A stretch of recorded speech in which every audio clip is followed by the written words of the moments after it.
اور ایسا نظر ہوگا کہ حدیث کے اندر ہے جیسے اس کے چہرے پر کسی نے چوک دی اس کے دائیں ہاتھ میں آخری جنت ہوگی، ہر سب کو شاداب بازار ان سے نہریں اور پانی جاری ہوگی، اور دوسرے ہاتھ میں آخری طور پر جہنم ہوگی، اس کے اندر دھواں اور آگ۔ اب کسی کی وجہ سے لوگوں کو اپنے پیچھے پیچھے چلنے کے لیے مجبور کرے۔ یہ جو وقت ہوگا نا بزرگوں، یہ انتہائی خوفناک وقت ہوگا، انتہائی خوفناک وقت ہوگا بزرگوں۔ ہم نے اپنے بارے میں اور اپنے آنے والی نئی نسل کے بارے میں آج اسی فکرمند ہونے کی ضرورت ہے۔ 1400 سال پہلے رسول اللہ صلی اللہ علیہ وسلم بیان فرمایا، اللہم انی اعوذ بک من فتنۃ الدجال، اللہ دجال کے فتنے سے میں پناہ چاہتا ہوں، میری حفاظت کرنا۔ بڑا خوفناک فتنہ آنے والا ہے۔ حضرت ابو ہریرہ رضی اللہ تعالیٰ عنہ روایت کرتے ہیں، قال رسول اللہ صلی اللہ علیہ وسلم اذا جاء نصر اللہ والفتح ورأيت الناس يدخلون في دين الله افواجا فقال ليخرجن منه كما دخلوه اول مرة۔ یہ بہت خوفناک حدیث ہے بزرگوں، آپ سنیں کہ حضرت ابو ہریرہ رضی اللہ تعالیٰ عنہ روایت کرتے ہیں، ایک موقع پر رسول اللہ صلی اللہ علیہ وسلم نے تلاوت فرمائی، اذا جاء نصر اللہ، اللہ کی مدد آئے گی، والفتح اور فتح، ورأیت الناس، اے مخاطب کو لوگوں کو دیکھے گا، یدخلون فی دین اللہ افواجا، کہ جوڑ کر جو کافروں کے قافلے اور قوموں کی قوم اسلام کے اندر داخل ہو رہے ہیں۔ پھر اللہ تعالیٰ کیا فرمایا، فسبح بحمد ربک، اے محمد صلی اللہ علیہ وسلم تسبیح بیان کیجیے اپنے پروردگار کی، واستغفر، اور استغفار کیجیے، کیوں، انہ کان توابا، بہت توبہ کرنے والے، قبول کرنے والے۔ تو اللہ کے نبی صلی اللہ علیہ وسلم نے کہاں تک یہ سورۃ تلاوت فرمائی؟ ابو ہریرہ رضی اللہ تعالیٰ عنہ کہتے ہیں کہ تلا رسول اللہ صلی اللہ علیہ وسلم، رسول اللہ صلی اللہ علیہ وسلم نے سورہ اذا جاء نصر اللہ تلاوت فرمائے کہ جب اللہ تعالیٰ کی مدد اور فتح نازل ہوگی مکہ المکرمہ کے موقع پر، آپ دیکھیں گے لوگوں کو یدخلون فی دین اللہ افواجا، جماعتوں کی جماعتیں، کافروں کے قافلے اور قوموں کی قومیں کہاں، اسلام کے اندر داخل ہیں۔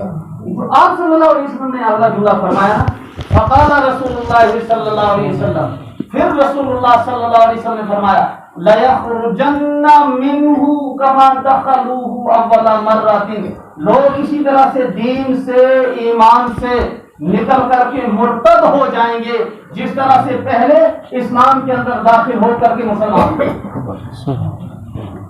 اب جو لوگ نکلیں گے نا وہ ایمان سے، اسلام سے، کیا حال ہمارا ہوگا وہ اللہ ہی بہتر جانتا ہے، لیکن فکر مند ہونے کی ضرورت ہے۔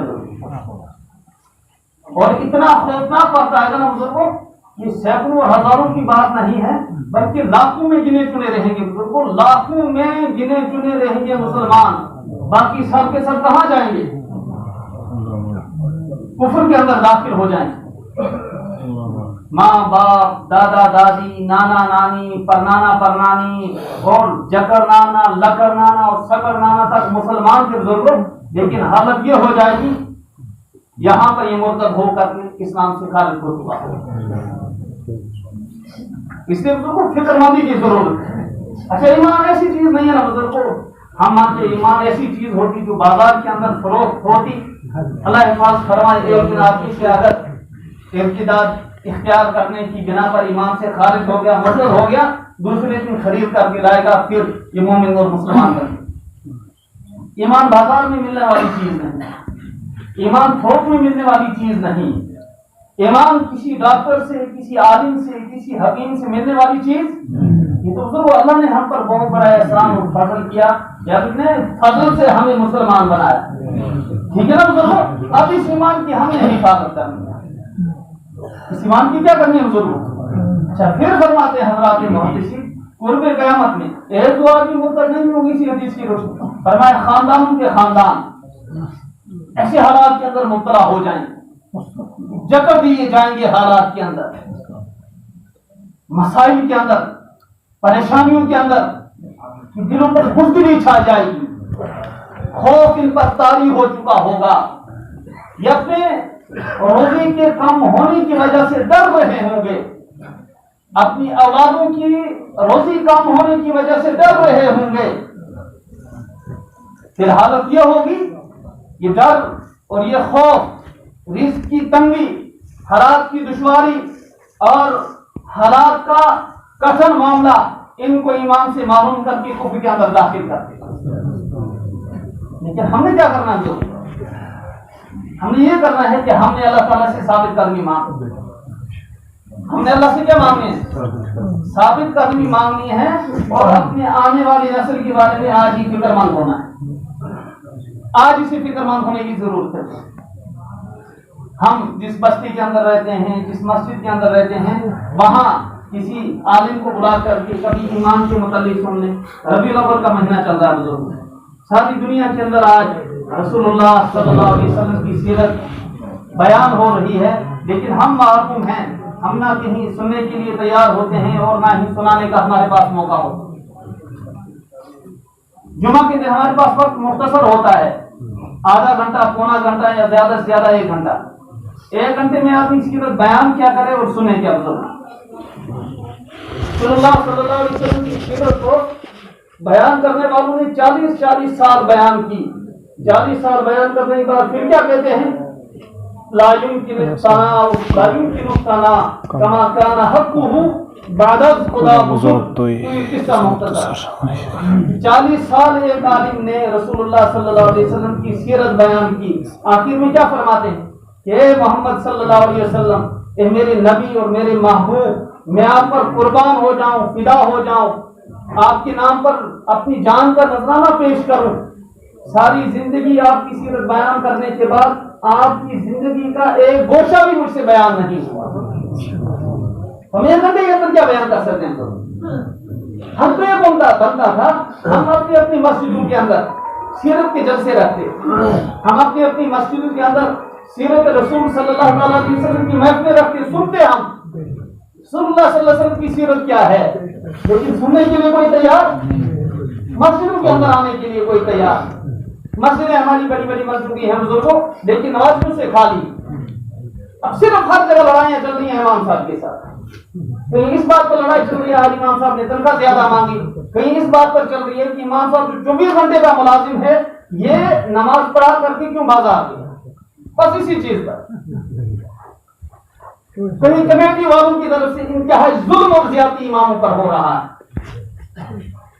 مکتب پڑھانے والے بچوں پر ظلم اور زیادتی ہو رہی، اور زیادتی کرنے والے وہی ہوتے ہیں بزرگوں جن کی پوری زندگی اپنی نماز صحیح نہیں ہو سکتی۔ امام بھی کیا کر سکتے، اپنی جامع کو روشن کیوں نہ کو روشن جو اماموں کو تنگ کرتے ہیں۔ سوچنے کی بات ہے نا بزرگوں، ہم کیا ہوگا، ہماری آنے والی نسلوں کا کیا ہوگا بزرگوں؟ آج ہماری نسلیں جو اس وقت 14 سے 20 سال کی عمر کے تعلیم حاصل کر رہے ہیں، ایمان مفصل کا ترجمہ پوچھیں وہ تو ہکے بن کے کلے بن گئے سمجھتے۔ رضینا باللہ تعالی ربا وبالاسلام دینا، جس بنیاد پر شیخ العالم رحمۃ اللہ علیہ نے اس کشمیر کو کھڑا کیا تھا، پوچھنا کسی کو ضرور دیکھو جواب دینے کے لیے امام صاحب نے نماز لمبی پڑھائی پھر بھی اس کے پیچھے، نماز چھوٹی پڑھائی پھر بھی اس کے پیچھے، موبائل آیا پھر بھی اس کے پیچھے، امام صاحب گاڑی میں بیٹھا پھر بھی اس کے پیچھے، امام صاحب دکان پر بیٹھا پھر بھی اس کے پیچھے۔ تو امام ہی ہے نا، علیہ باللہ فرشتہ تو نہیں ہے نا، جی فرشتہ ہے تو ہم فکر کریں بزرگوں، ہم کدھر جا رہے ہیں، ہمیں کرنا کیا ہے۔ یہ نتیجہ نکل رہا ہے کہ ہمارے بچے مقاصد سے پڑھ کر کے گھروں کی طرف جا رہے ہیں، لیکن پھر بھی ہمارے گھروں کے اندر قرآن کی تلاوت کی آواز صبح نہیں آتی۔ آمین بزرگ آواز 1.25 کوئنٹل آدمی جب صبح 8 بجے تک بستر کے اندر پڑا رہے گا، پھر یہ کہ اللہ کی مدد نہیں مجھ پر اترتی ہے۔ 5 فٹ اور 6 فٹ رات میں مرتن غذا کھانے کے بعد صبح نماز کو نہیں اٹھیں گے بزرگوں، اللہ تعالیٰ کی مار برسے گی، اللہ تعالیٰ کی مدد آئے گی۔ کیوں سی بزرگوں ماری آئے گی نا بزرگوں، ہم یہ چیزیں بس سننے کے بعد عملانے کے لیے ہم تیار نہیں، عملانے کے لیے تیار نہیں۔ ہماری مسجدوں کے اندر میٹنگ ہے، اچھی سے اچھی قالینیں ہیں بزرگوں، لیکن وہ ہماری قالینیں رمضان تک ترسیں گی بزرگوں. ابھی دیکھنا حال کیا ہوگا. ہم سب کی مسجدوں میں یہی حال، رمضان تک کے لیے ہماری مسجدیں ترسیں گی. پھر رمضان آئے گا بزرگوں، میٹنگ آؤ سب اور کمیٹیاں بڑھاؤ، 10,000 20,000 جمع کرو، مسجد سے تعمیر کرنی ہے. پھر ایک دوسرے سے لڑائی کتن کو تھا اور ماتھا پھوڑی ہوگی، اور رمضان کی لڑائیاں بھی گزر جاتا ہے یا نہیں بزرگوں؟ یہ حال ہمارا ہو چکا ہے بزرگوں، ایسے حالات ہو چکے اور ہم بالکل ان حالات کے قریب ہیں جو حالات رسول اللہ صلی اللہ علیہ وسلم نے آج سے 1400 سال پہلے بیان فرمائے. ہم اس دنیا کے اندر کسی کو قصوروار نہیں ٹھہرا سکتے. سب سے بڑے قصوروار ہم ہیں، سب سے بڑے مجرم ہم ہیں. ہم نے مسلمان بن کر کے کلمہ پڑھا تھا، ہم نے ایک عہد کیا تھا اللہ اور اس کے رسول صلی اللہ علیہ وسلم کے ساتھ، لا الہ الا اللہ محمد رسول اللہ صلی اللہ علیہ وسلم. لیکن سب سے پہلے اس عہد کو توڑنے والے ہم ہیں. سب سے پہلے اس عہد کو توڑنے والا مسلمان ہے. سب سے پہلے اس عہد کو توڑنے والا کلمے والا ہے، اور ہم سب اس کے اندر اجتماعی طور پر شریک ہیں. ہم سب اس کے اندر اجتماعی طور پر شریک. ہم نے فکر مند ہونے کی ضرورت ہے. پہلے نمبر پر اپنی فکر کرنی ہے، اپنی فکر کے ساتھ ساتھ اپنی آنے والی نسلوں کی فکر کرنی ہے، اپنی نسلوں کے ساتھ ساتھ بستی والوں کی، محلے والوں کی اور علاقے والوں کی. بلکہ یہ ارادہ اور ہمت کرنی ہے ساری دنیا کے انسان اگر راہ راست سے ہٹ جائیں، اگر ایک آدمی راہ راست پر ہے، اس ایک آدمی نے ساری دنیا کے انسانوں کو راہ راست پر لانے کی فکر کرنی ہے.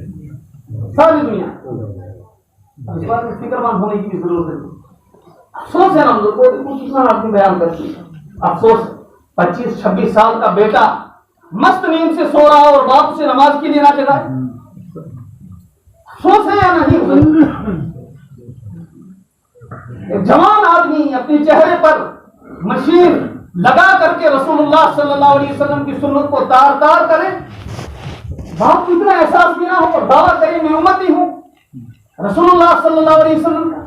امتی ایسا ہی ہوتا ہے بزرگوں، امتی کا یہی کام ہے. کس منہ سے ہم رسول اللہ صلی اللہ علیہ وسلم کے دربار میں جائیں گے بزرگوں؟ کیا منہ لے کر کے جائیں گے؟ کس منہ سے جائیں گے بزرگوں؟ آپ ہی بتائیں نا.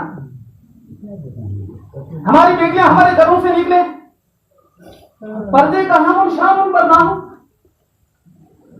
ہم کس منہ سے دعویٰ کریں گے یا رسول اللہ صلی اللہ علیہ وسلم یہ تو آپ ہی کی امتی ہے؟ کس منہ سے دعویٰ کریں گے بزرگوں؟ آپ ہی بتائیں نا. ہمارے پاس کون سی گنجائش، کوئی راستہ نکلنے کا اور بچنے کا؟ آپ ہی بتائیں. میری سمجھ میں تو کچھ نہیں آ رہا. لا الہ الا اللہ محمد رسول اللہ صلی اللہ علیہ وسلم. یہ کلمہ پڑھنے والا شراب خریدے اور شراب بیچے؟ لا الہ الا اللہ محمد رسول اللہ صلی اللہ علیہ وسلم کا کلمہ پڑھنے والا منشیات کے اندر مبتلا ہو، بدکاری کے اندر مبتلا ہو، بے حیائی کے اندر مبتلا ہو، سنتوں سے اپنا رخ موڑے اور اپنا آپ رسول اللہ صلی اللہ علیہ وسلم کی سیرت سے اور شریعت سے دور کرے. ہم کس منہ سے جائیں گے بزرگوں اللہ کے رسول صلی اللہ علیہ وسلم کے پاس؟ بہت بڑا طبقہ ایسا ہوگا کل قیامت کے دن رسول اللہ صلی اللہ علیہ وسلم حوض کوثر پر ہوں گے اور فرشتے بہت سارے لوگوں کو بزرگوں دھکا دے دے کر کے وہاں سے بھگا دیں گے. بہت لوگوں کو دھکا دے دے کر کے وہاں سے. رسول اللہ صلی اللہ علیہ وسلم فرشتوں سے پوچھیں گے یہ کون لوگ ہیں جنہیں آپ میرے پاس نہیں آنے دے رہے ہیں تاکہ میں ان کو حوض کوثر سے فرشتوں کے لاؤں؟ فرشتے کہیں یا رسول اللہ صلی اللہ علیہ وسلم یہ نہ کفار ہیں، نہ مشرکین ہیں، نہ یہود ہیں، نہ نصارا. یہ فرمائیں گے یا رسول اللہ صلی اللہ علیہ وسلم یہ وہ لوگ ہیں جنہوں نے آپ کا کلمہ پڑھا، جنہوں نے رسول اللہ صلی اللہ علیہ وسلم کا کلمہ پڑھا، دنیا کے اندر ایمان کی حالت میں زندگی گزاری، لیکن کل آخرت میں حوض کوثر سے رسول اللہ صلی اللہ علیہ وسلم کو جام کوثر نہیں پلائیں. مکہ المکرمہ میں رسول اللہ صلی اللہ علیہ وسلم کو جو تکلیفیں ہوئی نا، اور تکلیفیں ہوئی وہ کس وجہ سے بزرگوں؟